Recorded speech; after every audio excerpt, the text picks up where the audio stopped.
마흔이 되면 더 이상의 감정 소모 따위에 휘청거리며 살지 않아도 되리라 믿었다. 50이 되면 어느 위치에서나 최고가 되어 있을 것이기에 그저 묵묵히 책임을 다하기만 하면 될 거라 생각했다. 나이 60에는 더할 나위 없이 평온한 상태에 이르러 있을 것이라 기대했다.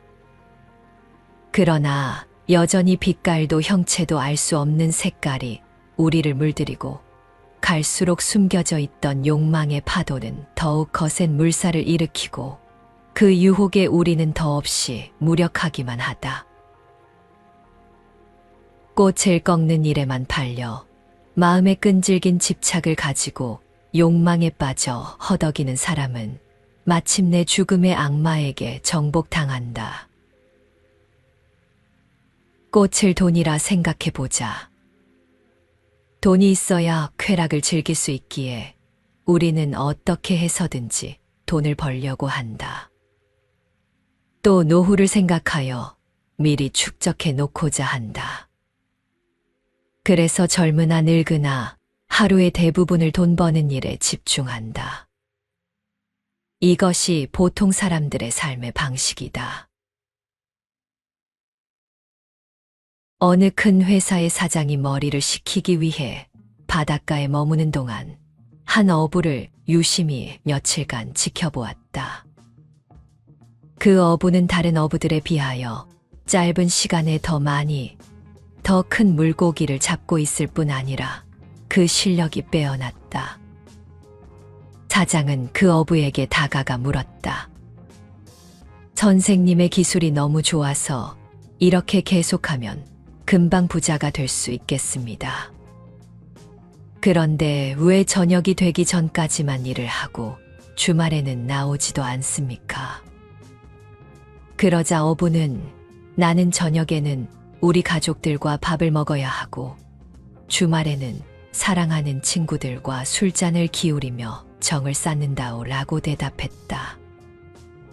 사장이 내가 사실은 큰 회사를 운영하고 있는데 만약 당신이 밤까지 일을 하고 주말에도 일을 한다면 10년 후에는 어선을 살 수도 있고 아마 20년 후에는 큰 건물도 살 수 있을 것입니다. 라고 하자 그 어부가 다시 물었다. 그러면 그 다음은 무엇을 할 수 있소? 사장은 대답했다.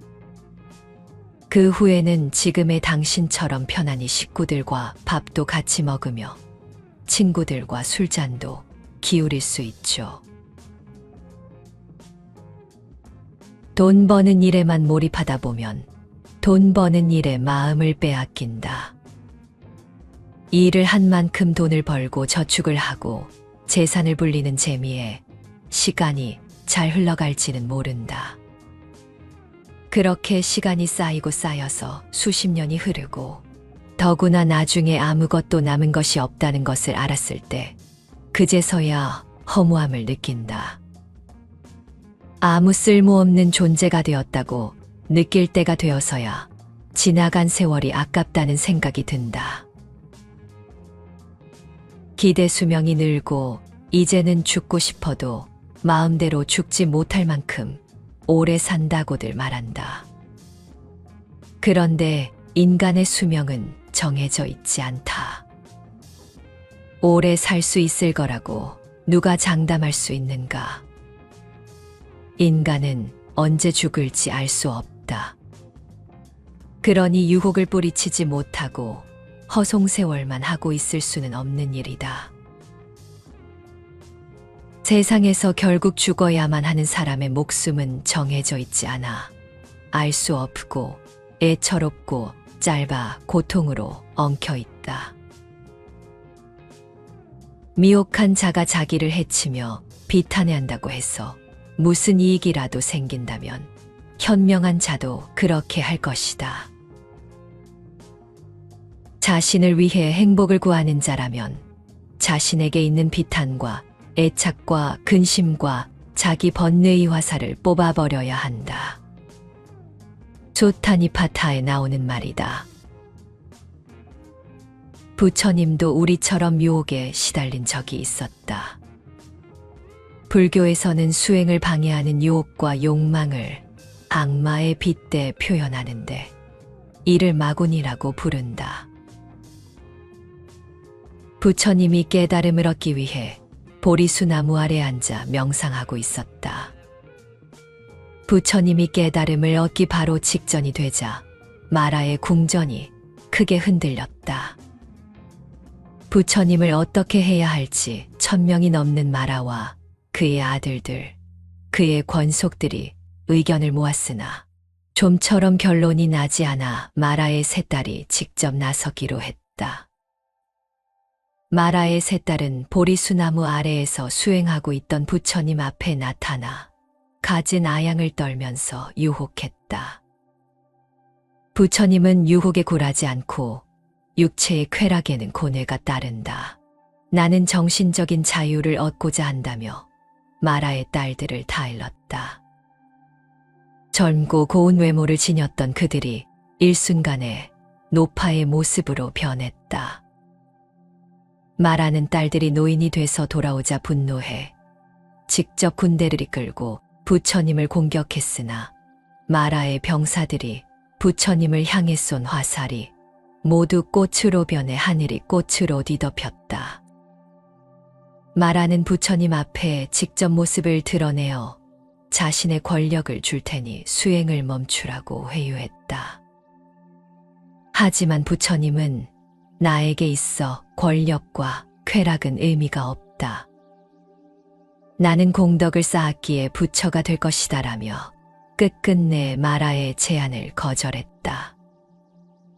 그러자 마라는 그렇다면 당신이 깨달았다는 것을 어떻게 증명할 것인가라고 물었다. 부처님이 오른손을 들어 땅을 가리키면서 이 땅이 증명할 것이다고 답했다. 그 순간 천지가 뒤흔들리는 소리와 함께 대지이신이 땅을 뚫고 뛰쳐나와 가장 큰 대장부이시여 내 당신을 증명하겠나이다. 제가 아나이다 라고 외쳤다. 마라는 엄청난 소리와 진동에 놀라 도망가고 말았다. 부처님은 마라를 향해 이렇게 말씀하셨다. 나는 당신을 알고 있습니다. 당신의 첫째 군대는 욕망이요, 둘째는 혐오며, 셋째는 굶주림이요, 넷째는 애착이며, 다섯째는 나태요, 여섯째는 공포며, 일곱째는 의욕이요, 여덟째는 위선과 고집입니다. 말하여 용기 없는 자라면 사방을 포위한 코끼리 부대와 같은 그대에게 맞서지 않을 것입니다. 하지만 나는 생각을 굳건히 하고 그대에게 대항할 것입니다. 이때가 부처님 나이 35살 때였다. 여기서 말하는 실제로 있는 악마가 아니라 우리 내면의 번뇌, 욕망을 빗대어 표현한 것뿐이다.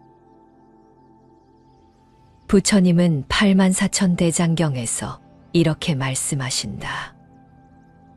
어느 누가 이 세상을 정복하고 어느 누가 인생 수레에 빛나는 길을 발견할 것인가. 어리석고 무지한 자에게 항상 어둠은 길고 지혜 있는 자에게 낮은 길어라.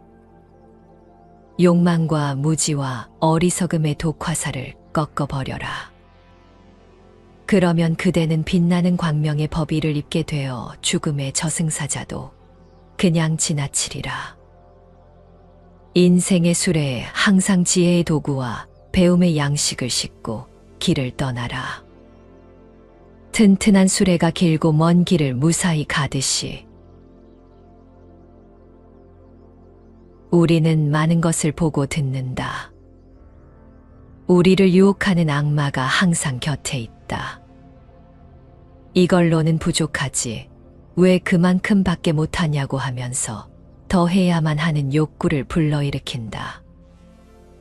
그만하면 됐지 않냐고 하면서 하지 않을 이유도 수없이 만들어낸다. 나쁜 유혹은 상당히 강한 적이다. 인간의 의지로는 좀처럼 이겨내기 힘들다. 어지간히 강한 의지와 끈기로 버티지 못하면 결국 나쁜 유혹의 마음이 흔들리게 된다. 원효 스님의 발심 수행장의 일부이다.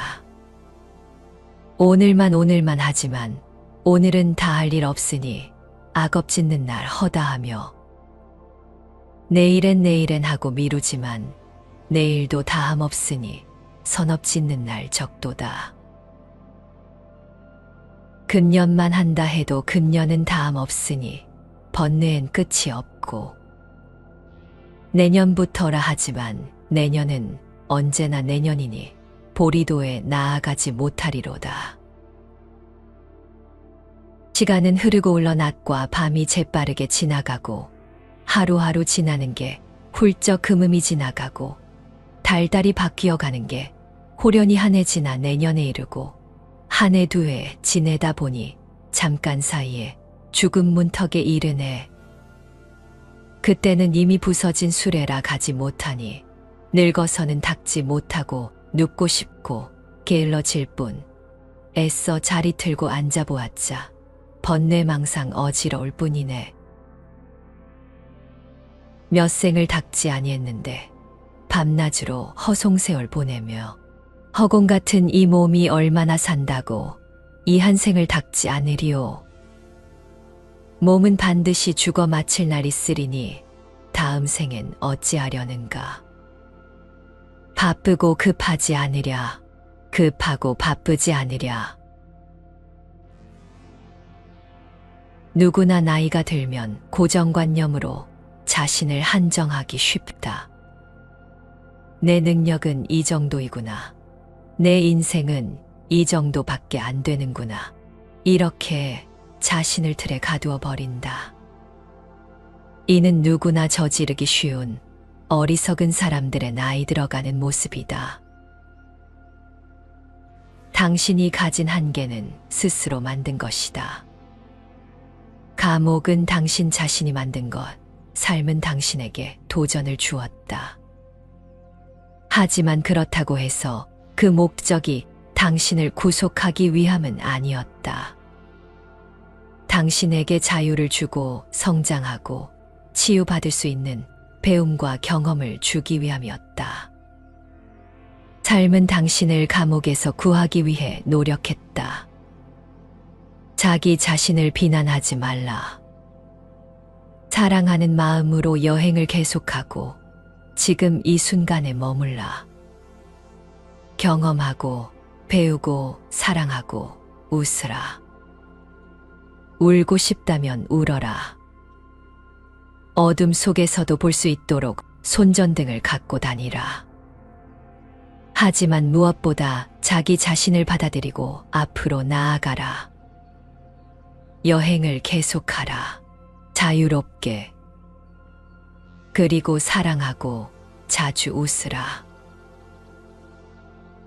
미국의 한 작가의 글이다. 오늘을 살아가는 일이 힘겹게 느껴지는 것은 누구나 짊어진 마음의 짐이다. 욕심을 비우면 행복이 온다는 것을 알면서도 쉽게 내려놓지 못하는 것은 어쩌면 삶의 고단함보다도 우리 내면의 욕망이 자아를 지배하고 있기 때문일 것이다. 흔들림 없는 나이가 되었음에도 여전히 버림의 지혜를 깨닫지 못하는 것은 지나온 세월에 대한 미련과 나이 들어감을 받아들이지 못하는 마음에서 비롯된 것이 아닐까 한다. 마음을 비운다는 것은 나를 내려놓는 데서 비롯된다. 그리고 나를 내려놓는 일은 욕심을 내려놓는 것에서 시작된다. 삶에 대하여 한치의 앞도 헤아리지 못하면서 어리석은 유혹에 도취되어 세월만 헛되이 보내고 있다면 이제라도 깨어나라. 부처님은 현혹과 나쁜 유혹을 물리치려면 3가지 규칙을 지켜야 한다고 하셨다. 나쁜 유혹에 대해 생각조차 하지 않아야 하고 유혹은 멀리하며 아예 접촉하지 말아야 한다는 것이다. 머릿속에 펼쳐지는 모든 것은 사실이 아님을 알아야 한다. 그것에 끄달리지 않아야 한다. 나쁜 것임을 안다면 그것이 나를 더 이상 흔들지 못하도록 바라보고 물리쳐라. 헛된 망상임을 안다면 그것을 위해 허송세월하지 말고 지금을 바로 보라. 내일도 어김없이 태양은 떠오른다. 그러나 우리는 그 태양을 다시 보지 못하고 생을 마감할 수도 있다.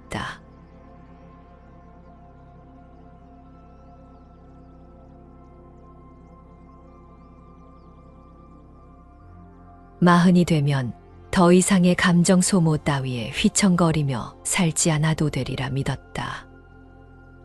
50이 되면 어느 위치에서나 최고가 되어 있을 것이기에 그저 묵묵히 책임을 다하기만 하면 될 거라 생각했다. 나이 60에는 더할 나위 없이 평온한 상태에 이르러 있을 것이라 기대했다.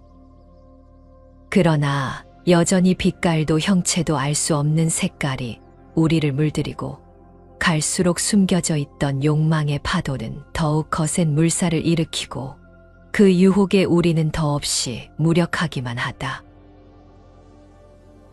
꽃을 꺾는 일에만 팔려 마음에 끈질긴 집착을 가지고 욕망에 빠져 허덕이는 사람은 마침내 죽음의 악마에게 정복당한다. 꽃을 돈이라 생각해보자. 돈이 있어야 쾌락을 즐길 수 있기에 우리는 어떻게 해서든지 돈을 벌려고 한다. 또 노후를 생각하여 미리 축적해 놓고자 한다.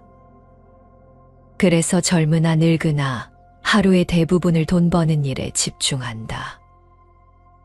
이것이 보통 사람들의 삶의 방식이다.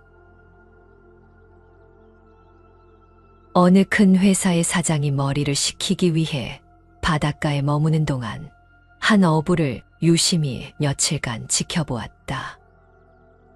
그 어부는 다른 어부들에 비하여 짧은 시간에 더 많이, 더 큰 물고기를 잡고 있을 뿐 아니라 그 실력이 빼어났다. 사장은 그 어부에게 다가가 물었다. 선생님의 기술이 너무 좋아서 이렇게 계속하면 금방 부자가 될 수 있겠습니다. 그런데 왜 저녁이 되기 전까지만 일을 하고 주말에는 나오지도 않습니까? 그러자 어부는 나는 저녁에는 우리 가족들과 밥을 먹어야 하고 주말에는 사랑하는 친구들과 술잔을 기울이며 정을 쌓는다오 라고 대답했다. 사장이 내가 사실은 큰 회사를 운영하고 있는데 만약 당신이 밤까지 일을 하고 주말에도 일을 한다면 10년 후에는 어선을 살 수도 있고 아마 20년 후에는 큰 건물도 살 수 있을 것입니다. 라고 하자 그 어부가 다시 물었다. 그러면 그 다음은 무엇을 할 수 있소? 사장은 대답했다. 그 후에는 지금의 당신처럼 편안히 식구들과 밥도 같이 먹으며 친구들과 술잔도 기울일 수 있죠. 돈 버는 일에만 몰입하다 보면 돈 버는 일에 마음을 빼앗긴다. 일을 한 만큼 돈을 벌고 저축을 하고 재산을 불리는 재미에 시간이 잘 흘러갈지는 모른다. 그렇게 시간이 쌓이고 쌓여서 수십 년이 흐르고 더구나 나중에 아무것도 남은 것이 없다는 것을 알았을 때 그제서야 허무함을 느낀다. 아무 쓸모없는 존재가 되었다고 느낄 때가 되어서야 지나간 세월이 아깝다는 생각이 든다.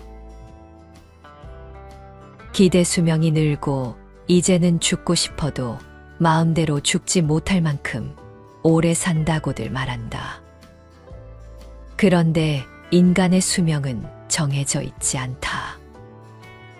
오래 살 수 있을 거라고 누가 장담할 수 있는가? 인간은 언제 죽을지 알 수 없다. 그러니 유혹을 뿌리치지 못하고 허송세월만 하고 있을 수는 없는 일이다. 세상에서 결국 죽어야만 하는 사람의 목숨은 정해져 있지 않아. 알 수 없고 애처롭고 짧아 고통으로 엉켜 있다. 미혹한 자가 자기를 해치며 비탄해한다고 해서 무슨 이익이라도 생긴다면 현명한 자도 그렇게 할 것이다. 자신을 위해 행복을 구하는 자라면 자신에게 있는 비탄과 애착과 근심과 자기 번뇌의 화살을 뽑아버려야 한다. 조타니파타에 나오는 말이다. 부처님도 우리처럼 유혹에 시달린 적이 있었다.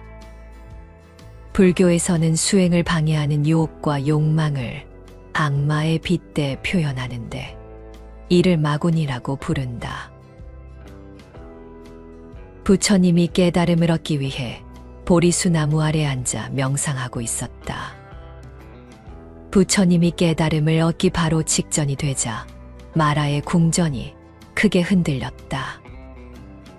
부처님을 어떻게 해야 할지 1000명이 넘는 마라와 그의 아들들, 그의 권속들이 의견을 모았으나 좀처럼 결론이 나지 않아 마라의 세 딸이 직접 나서기로 했다. 마라의 세 딸은 보리수나무 아래에서 수행하고 있던 부처님 앞에 나타나 가진 아양을 떨면서 유혹했다. 부처님은 유혹에 굴하지 않고 육체의 쾌락에는 고뇌가 따른다. 나는 정신적인 자유를 얻고자 한다며 마라의 딸들을 다 일렀다. 젊고 고운 외모를 지녔던 그들이 일순간에 노파의 모습으로 변했다. 마라는 딸들이 노인이 돼서 돌아오자 분노해 직접 군대를 이끌고 부처님을 공격했으나 마라의 병사들이 부처님을 향해 쏜 화살이 모두 꽃으로 변해 하늘이 꽃으로 뒤덮였다. 마라는 부처님 앞에 직접 모습을 드러내어 자신의 권력을 줄 테니 수행을 멈추라고 회유했다. 하지만 부처님은 나에게 있어 권력과 쾌락은 의미가 없다. 나는 공덕을 쌓았기에 부처가 될 것이다라며 끝끝내 마라의 제안을 거절했다. 그러자 마라는 그렇다면 당신이 깨달았다는 것을 어떻게 증명할 것인가라고 물었다. 부처님이 오른손을 들어 땅을 가리키면서 이 땅이 증명할 것이다고 답했다. 그 순간 천지가 뒤흔들리는 소리와 함께 대지의 신이 땅을 뚫고 뛰쳐나와 가장 큰 대장부이시여 내 당신을 증명하겠나이다. 제가 아나이다 라고 외쳤다. 마라는 엄청난 소리와 진동에 놀라 도망가고 말았다. 부처님은 마라를 향해 이렇게 말씀하셨다. 나는 당신을 알고 있습니다. 당신의 첫째 군대는 욕망이요, 둘째는 혐오며, 셋째는 굶주림이요, 넷째는 애착이며, 다섯째는 나태요, 여섯째는 공포며, 일곱째는 의욕이요, 여덟째는 위선과 고집입니다. 말하여 용기 없는 자라면 사방을 포위한 코끼리 부대와 같은 그대에게 맞서지 않을 것입니다. 하지만 나는 생각을 굳건히 하고 그대에게 대항할 것입니다. 이때가 부처님 나이 35살 때였다. 여기서 말하는 실제로 있는 악마가 아니라 우리 내면의 번뇌, 욕망을 빗대어 표현한 것뿐이다. 부처님은 84,000대장경에서 이렇게 말씀하신다. 어느 누가 이 세상을 정복하고 어느 누가 인생 수레에 빛나는 길을 발견할 것인가. 어리석고 무지한 자에게 항상 어둠은 길고 지혜 있는 자에게 낮은 길어라. 욕망과 무지와 어리석음의 독화살을 꺾어버려라. 그러면 그대는 빛나는 광명의 법의를 입게 되어 죽음의 저승사자도 그냥 지나치리라. 인생의 수레에 항상 지혜의 도구와 배움의 양식을 싣고 길을 떠나라. 튼튼한 수레가 길고 먼 길을 무사히 가듯이 우리는 많은 것을 보고 듣는다. 우리를 유혹하는 악마가 항상 곁에 있다. 이걸로는 부족하지. 왜 그만큼밖에 못하냐고 하면서 더 해야만 하는 욕구를 불러일으킨다. 그만하면 됐지 않냐고 하면서 하지 않을 이유도 수없이 만들어낸다. 나쁜 유혹은 상당히 강한 적이다. 인간의 의지로는 좀처럼 이겨내기 힘들다. 어지간히 강한 의지와 끈기로 버티지 못하면 결국 나쁜 유혹의 마음이 흔들리게 된다. 원효 스님의 발심 수행장의 일부이다.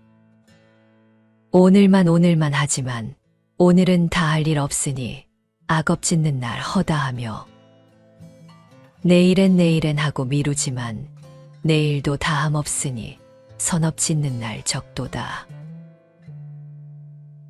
금년만 한다 해도 금년은 다함 없으니 번뇌엔 끝이 없고 내년부터라 하지만 내년은 언제나 내년이니 보리도에 나아가지 못하리로다.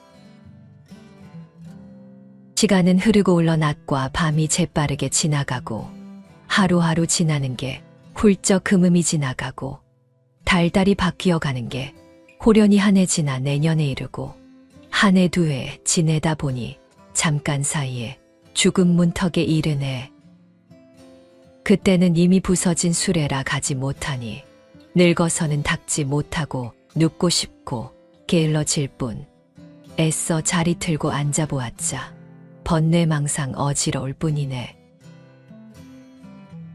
몇 생을 닦지 아니했는데 밤낮으로 허송세월 보내며 허공 같은 이 몸이 얼마나 산다고 이 한 생을 닦지 않으리오. 몸은 반드시 죽어 마칠 날이 있으리니 다음 생엔 어찌하려는가. 바쁘고 급하지 않으랴. 급하고 바쁘지 않으랴. 누구나 나이가 들면 고정관념으로 자신을 한정하기 쉽다. 내 능력은 이 정도이구나. 내 인생은 이 정도밖에 안 되는구나. 이렇게 자신을 틀에 가두어 버린다. 이는 누구나 저지르기 쉬운 어리석은 사람들의 나이 들어가는 모습이다. 당신이 가진 한계는 스스로 만든 것이다. 감옥은 당신 자신이 만든 것, 삶은 당신에게 도전을 주었다. 하지만 그렇다고 해서 그 목적이 당신을 구속하기 위함은 아니었다. 당신에게 자유를 주고 성장하고 치유받을 수 있는 배움과 경험을 주기 위함이었다. 삶은 당신을 감옥에서 구하기 위해 노력했다. 자기 자신을 비난하지 말라. 사랑하는 마음으로 여행을 계속하고 지금 이 순간에 머물라. 경험하고 배우고 사랑하고 웃으라. 울고 싶다면 울어라. 어둠 속에서도 볼 수 있도록 손전등을 갖고 다니라. 하지만 무엇보다 자기 자신을 받아들이고 앞으로 나아가라. 여행을 계속하라. 자유롭게. 그리고 사랑하고 자주 웃으라. 미국의 한 작가의 글이다.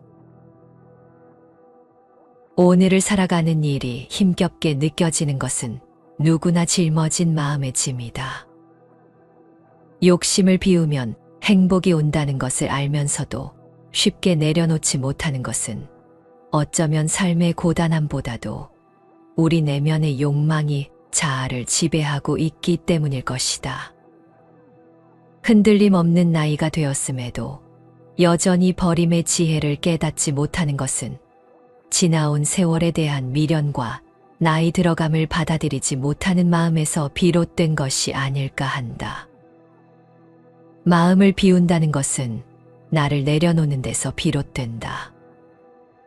그리고 나를 내려놓는 일은 욕심을 내려놓는 것에서 시작된다.